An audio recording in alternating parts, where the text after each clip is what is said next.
Well, it looks like credit card companies are turning to court to collect their debts, but there's a problem. Their lawsuits depend on documents that are incomplete or inaccurate, among other problems. One judge, who often presides over 100 cases each day, estimates that 90% of credit card lawsuits are flawed. This is exactly like the robo-signing that got servicers into trouble regarding mortgages and foreclosures. Now, why would financial institutions think that they could get away with something like this? For some answers now, we turn to Lauren Lister, host of Capital Account. Nice to see you, Lauren. Nice to see you. So when we say that these cases are flawed, what kind of flaws are we talking? Okay, well, what we're talking is a lot of the same things that sound very reminiscent of what we've been hearing about foreclosure practices and the illegal foreclosure practices of banks. So what we saw, all of the allegations that were supposed to be wrapped up with a nice bow in that $25 billion mortgage foreclosure settlement that we heard about, remember that? Well, all of those same processes, or at least a lot of them, where banks don't have the proper paperwork, they're not following proper rules, proper legal requirements, and trying to get these debts from people that they claim that they're owed them by. The banks are doing the exact same thing. This is according to the New York Times, which did an article on this. So it sounds in many ways like a repeat of what we've already seen with the foreclosure crisis and fraud, just transferred now into a different industry with collection of credit card debt by big banks. Some named in the article: American Express, Citigroup, and Discover Financial, going to court to recoup their money, but not having the proper paperwork. Well, it seems like this is, all blatant disregard for the law. What makes them think they can get away with this? What would make them think that they couldn't, okay? The $25 billion settlement may sound like a big number, okay? $25 billion is a lot of money for you or I, Liz, more than we'll ever see in our lifetime. But when you're talking about the biggest banks all coming together, that is a small price to pay for wiping their slate clean, crossing their T's, dotting their I's, and getting away with these kind of practices. But I asked Neil Borofsky about this earlier. He's former special inspector general of TARP, who just came out with a new book, Bailout, and he can probably answer better than I can, with more authority at least from having been on the inside working with Wall Street and Washington, as to why these banks would still be thinking they can get away with this. Let's take a listen. In part, it's because of the toothless settlement that resulted out of the bank's misconduct in the robo-signing with the foreclosure fraud. You had a settlement that had almost no accountability, money that was being credited to the banks for a whole bunch of conduct that they would do otherwise, and no criminal prosecutions whatsoever in attending it, other than the announcement of some show task force. The banks hear that, and that's empty deterrence.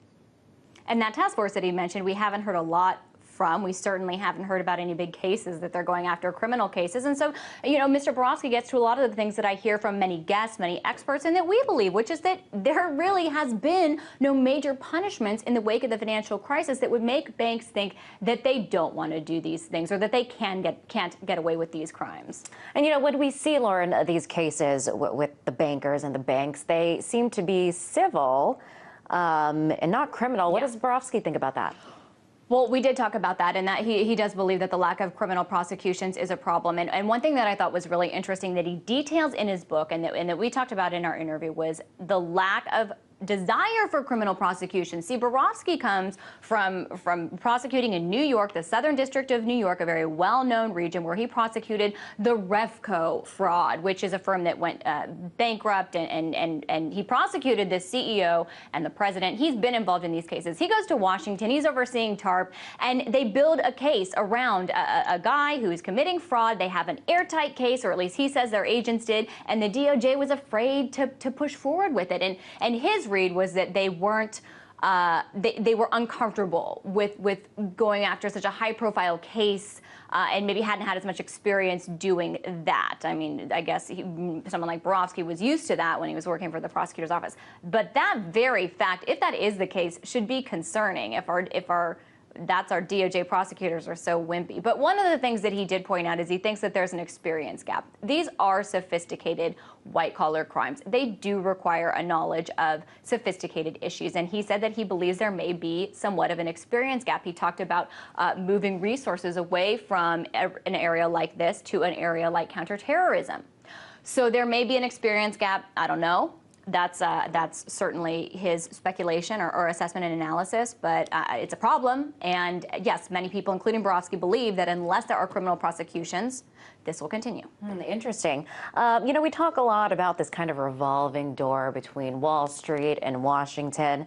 What did Borofsky have to say about this traffic-filled highway between Wall Street and Washington? That it's still clogged. This is one of the main issues that we see again and again, and it's something that Neil Borofsky goes into at length in his book. So when he was policing fraud with TARP and its dispersal, one of the issues he kept running up against was Treasury and feeling that they were captured essentially by the Wall Street revolving door, that a lot of these guys had come from Wall Street, were going back to Wall Street, or just surrounded themselves by these Wall Street folks, always in the form of their aides, or just have been in these regulatory bodies for so long that that's just the only voice that they heard. And he labels this as a major problem. And just to kind of give you a sense of what this kind of, you could call it, it's an aggressive term, this kind of collusion builds. We talked a little bit about a program that ended up being gutted pretty significantly because of Sig Tarp's raising the red flag about it and really hammering it home. But initially it was planned, as Borofsky puts it, designed by Wall Street for Wall Street, with, of course, the help of the Treasury. And here he is describing a little bit of that program. We can play some. And it turned out it was originally intended to be $1 trillion program that was so riddled with opportunities and advantages for the giant investment funds, the Wall Street funds that were going to run the program, that it was primarily based on lending tremendous amounts of taxpayer money, leveraged through multiple different government bailout programs that could have left it to be less than 1 or 2% of actual investor money. The rest of it all provided by the taxpayer with a very limited upside, but all of the downside.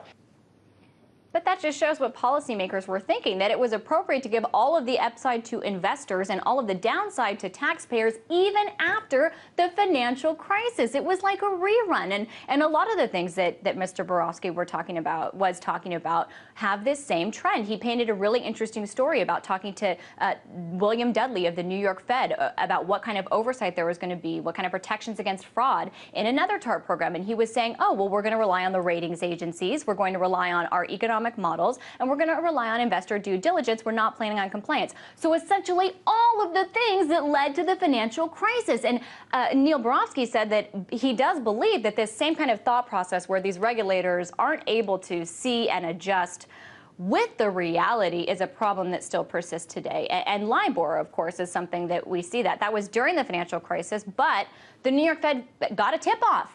They didn't start an investigation, not at the time that we know of. Really interesting, a lot going on. Lauren, great to have you here in the studio. That was Lauren Lister, host of the Capital Account. Great.